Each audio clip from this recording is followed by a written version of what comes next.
namin. Pero I will bring you, Brother Franco, Miss Ina, sa napakagandang nabasa ko kanina, ma'am, sa isang interview. Yeah. Para marinig ng NTF-ELCAC, no, na huwag sana kayong maging balat sibuyas dito sa komentary na to. Kasi itong observation ko. The name of the person is General Amos Yadlin. Matagal, mga 15 years, siyang National Intelligence Security and Military Intelligence Head ng Israel. Retired na, 72 years old. Ang sabi niya, what happened to the Netanyahu government is, pakinggan niya sabi niya, hindi niya napaghiwalay ang tamang pagtingin sa Hamas at sa Palestinian people. Hamas is not Palestinian people.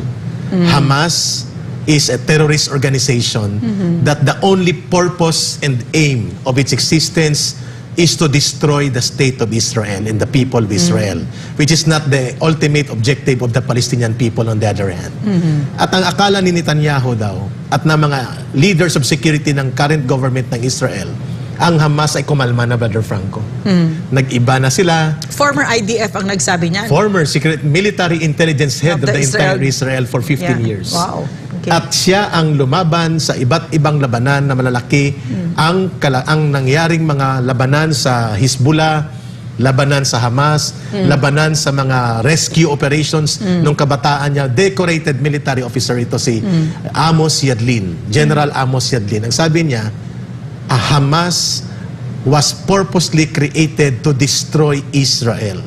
Ano man ang sabihin at gawin mo, if they do not give up on that objective of their creation, they will become a permanent threat to us noon at ngayon.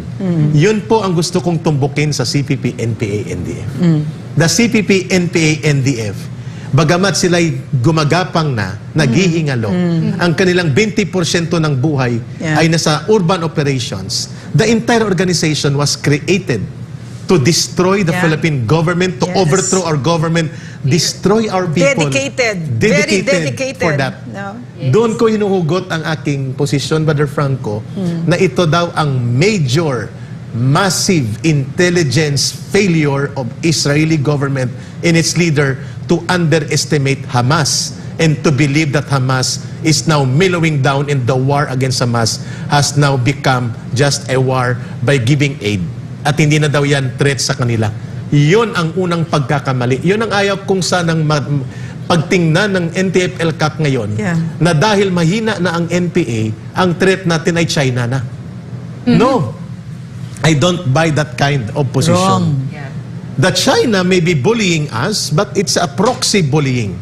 Because ang gusto niyang brasuin talaga dyan ng Amerika na nakikialam sa ating rehiyon. Hindi niya tayo target na i-overthrow ang gobyerno, sakupin ang teritoryo natin. I have a different view for that. Personally, against the view of the security sector. But, nababahala kami mga dating rebelde at kadre kung bakit sa tanong ni Ma'am Lorraine, ako nababahala, Miss Ina, Brother Franco. Kasi parang ang tingin ng gobyerno ngayon sa ilalim ni Pangulong Bongbong Marcos, wala na yung CPP, NPA, NDF. Wala na yan, di na yan makakabangon.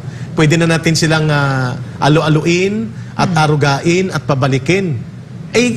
Ang ginagawa ni Franz Castro, ang ginagawa ni Carol Araulio, ang ginagawa ng mga urban operatives nila, they're not giving up for what the purpose and objective of their organization is. They're trying to undermine, subvert, and destroy the government in whatever way possible, including from within the government, and yet, hindi natin yan nakikita.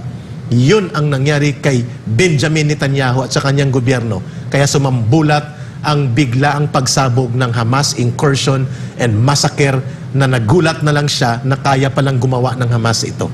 Ito din bang pagtingin natin ngayon, NTF-ELCAC, sa CPP, NPA, NDF, na sila hindi na kaya at wala na sa kanilang puso ang pagpapabagsak sa gobyerno at mahina na sila? Upang tratuhin natin sila at parang tahimik tayo para sagutin ang kanilang number one operation, which is paglalarga ng propaganda attack sa atin? Hindi po lamang dapat kami sa Laban Kasamang Bayan at sa SMNI ang nagtataya para dito. Yes, can I intervene? Go ahead. As the former head of the Strategic Communications Cluster of the first NTF-ELCAC, I am so saddened by what has happened to the Strategic Communications Cluster of the NTF-ELCAC kasi yan ang cluster na nanguna sa pagbagsak ng CPP, NPA, NDF sa pagtanggal ng mga maskara. We would come out with statements, 3, 4, 5, 6, 7, 8, 9, 10 statements, however much it took. in order to make it very clear to the Filipino people sino ang kalaban natin. Very, very clear. We would make statements, you know that, Eric, no? Yes, Left ma'am. and right, and sign our names and stick our necks out. But now, they have really just, wala na, the silence is deafening. And nobody here is complaining, no, SMNI, nobody. Ito talaga yung trabaho natin. Yes. But having been in that position, I know the power, the resources that you have in your hands to really make it clear to the Filipino people at tapusin na natin ito. No, kasi I think, no, tama, I agree with Eric, no, one of the biggest mistakes that we can commit right now is to underestimate the CPP, NPA, NDF. Nakita nyo naman. Nakita nyo naman, 'di ba? How do you know the enemy? What do you know about this enemy? Is that they are ruthless, they are Yes. relentless, they will stop at nothing. Look at Teddy Casino, that is the face of the enemy. Look at Franz Castro, that is the face of the enemy. They will stop at nothing. They will step over the dead body of Keith Absalon, who moments before was begging for his life. Nandyan na yung kamay niya up in the air, and yet he was shot point blank between his eyes. And this crime cried to the heavens for vengeance, and the whole world was outraged by it. And yet, what did you see? 2 seconds after, it was Teddy Casino, Nery Colmenares, mouthing faithfully the lines of this terrorist organization.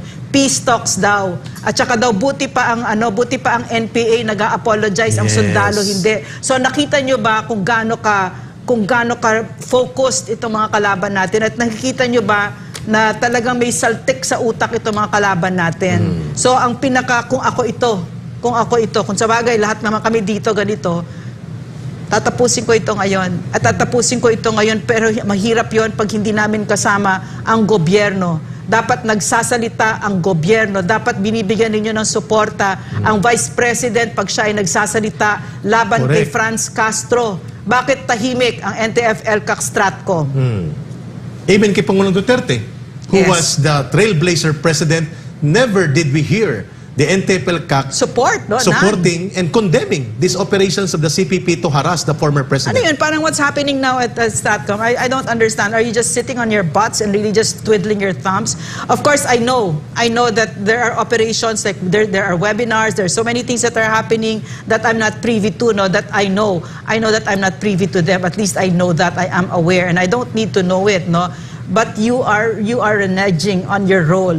Very important role in ending this. Magsalita kayo. Yes. Magsalita kayo pag ang Vice President ay kinakaya-kaya na nitong CPP, Agree. NPA, NDF dito sa loob ng Kongreso. Magsalita kayo pag ang former President ay diretso nang nilalabanan ang mga komunista. Bakit kayo tahimik? Yes. Yan yun. Miss In